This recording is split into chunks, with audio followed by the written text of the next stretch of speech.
Marcy ko, magluluto tayo for tonight ng giniling na baboy, mga Marcy ko. Ayan, iprito muna natin ang giniling na baboy, mga Marcy ko, para mag-golden brown siya. After nyan, mga Marcy ko, lagyan natin ng konting mantika.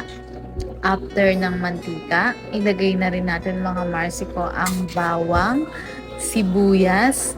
After lumabas ang aroma ng bawang sibuyas, mga Marcy ko, halu-haluin lang natin with peelings.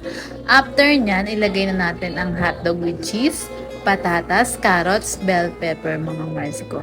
Isunod na rin natin ang tubig, patis, toyo, at paminta, mga Marcy ko. Ilagay na rin natin ang tomato sauce, ang nor cube, ang bell pepper, at ang aswete powder, mga Marcy ko. Igisa-gisa lang natin with peelings at ilagay na rin natin ng green beans. Dagdagan pa natin ng konting toyo.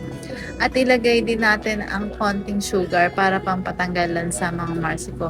Gisa-gisa lang, mga Marcy ko. Pakuluin natin ng konti at tikman natin ang lasa, mga Marcy ko. At ayan na ang ating dinner for tonight. Pork giniling, mga Marcy ko. Yun lang. Thank you sa panonood. Sana'y nakakuha kayo ng tips sa aking pagluluto. Bye-bye, mga Marcy ko.